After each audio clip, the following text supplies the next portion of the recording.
Случва ли ви се да видите това през нощта? Днес сме ви събрали видеа, от които ще ви побият тръпки по цялото тяло. Предизвикваме ви да го изгледате до края. Ужасяващо гледане.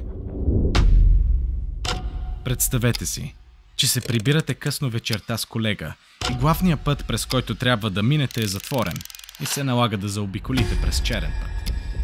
А на този черен път срещате нещо паранормално. Не е нужно да си го представяте всъщност. Сега ще ви го покажа. अरे यार भाई, इसलिए मैंने आपको मना किया था इस रास्ते से रहने दो। आज भाई हम दो भाई हैं। भाई उसकी टांगे देखो, टांगे। हमें रास्ता दो, हम आपको परेशान नहीं कर रहे। भाई मैं यही आपको बोल रहा था। भाई यार कसम से बता रहा हूँ यार, मैं आपको ओए ये देखो, ओए ओए ये क्या कर रही है? वो क्या ये क्या कर रही है? अपनी तरफ आएगी वो, अपनी तरफ क्या कर रही है? देखो देखो देखो, अपनी साइड आ रही है। ओ भाई भाई भाई भाई भाई भाई पीछे पीछे पीछे। ओ भाई पीछे खा, नहर मैंने गाड़ी चल खाई मैंने, चल जाए भाई। अरे भाई यार, ओ भाई निकलो यार भाई, जैसे भाई निकलो यहाँ से। भाई क्या करें, समझ में नहीं आ रहा यार। भाई हमें जाने दो। भाई रुक गई वो।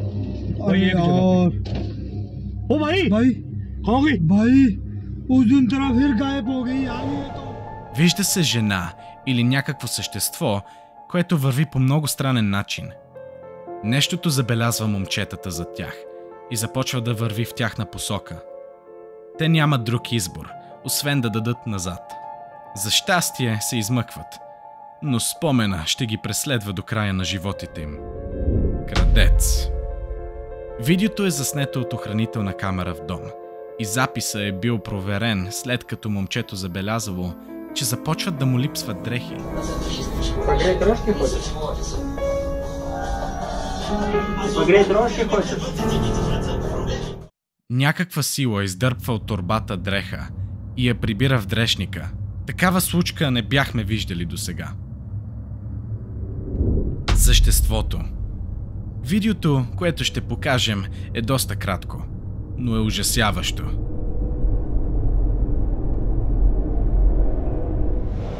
На него се вижда човек, който явно си е пред къщата, и когато затваря вратата, нещо притичва в тъмнината на 4 крака. Трудно е за обяснение. И къде ли отива това същество? Сянката. Следващото видео е от TikTok и на него можем да видим по средата на деня в слънчев ден, че не само през нощта може да се случват паранормални неща. На стената от другата страна на улицата се вижда сянка, но не и нещото, което я прави. Това видео показва, че и през деня не сме в безопасност. Натрапник.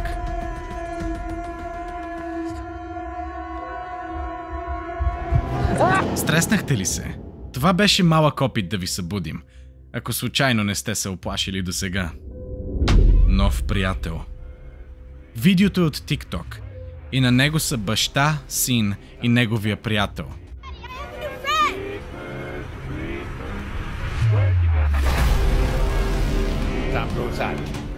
Във видеото детето тича към баща си, който ги снима и казва, че има нов приятел.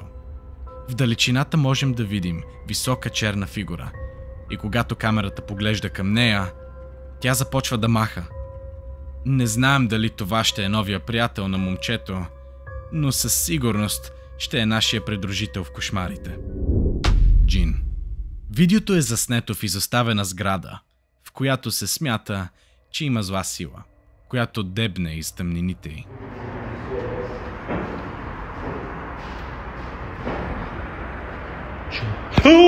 شيخ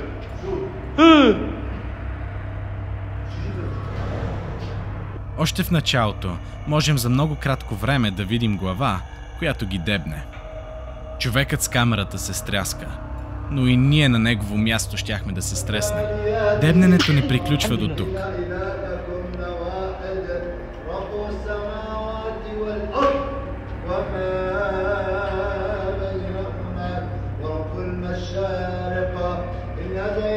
وزينها الدنيا بزينة الكواكب وحضر كل شيطان مالك لا يسمعون إلى الملأ الأعلى.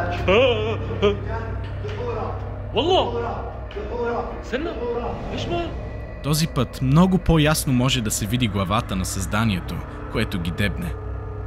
Ако бяхме ние там, със сигурност вече щяхме да тичаме към изхода. Не искам да говоря. Разследващи ютубъри са в обитавана къща от духове и са приготвили техника, с която ще се опитат да създадат контакт с нещо паранормално. I don't even understand how that happened. What on earth? Again? Yeah, it keeps going off. Dude, I've never even seen it do that. We're not moving. No, I've never even seen it do like rapid fire like that. You know what I mean? Usually it's like... Още в началото, в една от стаите може да се види как един от тяхните уреди поудява и те твърдят, че никога не са го виждали това да го прави. Човека с камерата казва, че е видял за другия мъж сянка да минава, но не успял да я запише.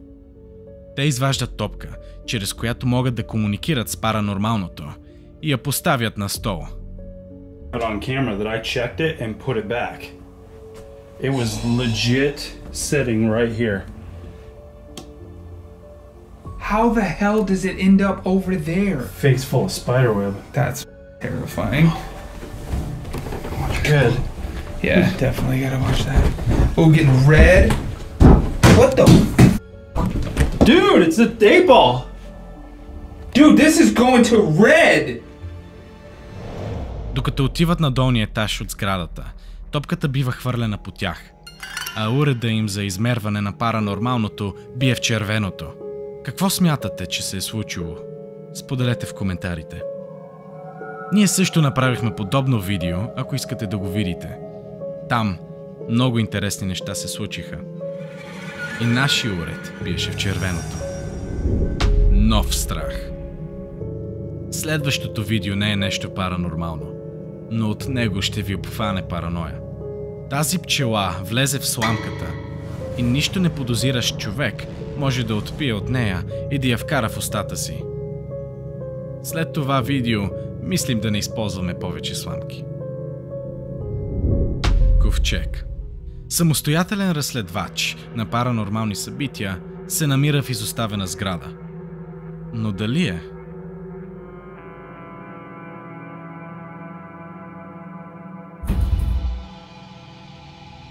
Докато обикаля на няколко пъти, може да се чуят странни звуци.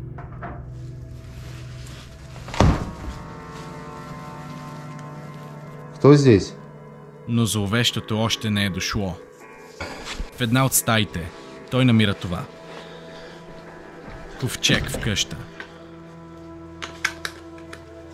Собаки завыли. Ночь. Какво ли прави там и защо ютубъра се опитва да го отвори, не можем да си го обясним.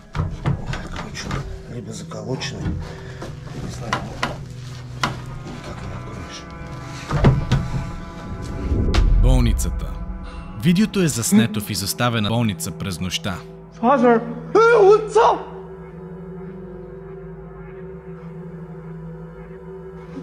Те по принцип са си зловещи, пък камо ли през нощта. Father!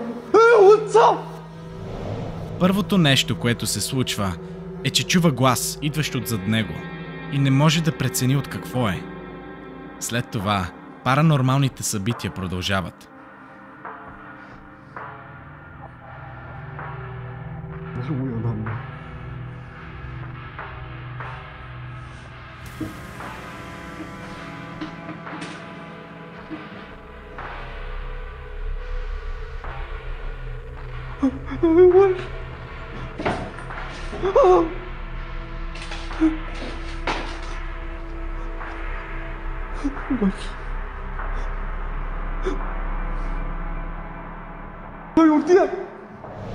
В една от стаите може да се види как лампата за операции се мърда, без никой да я пипа.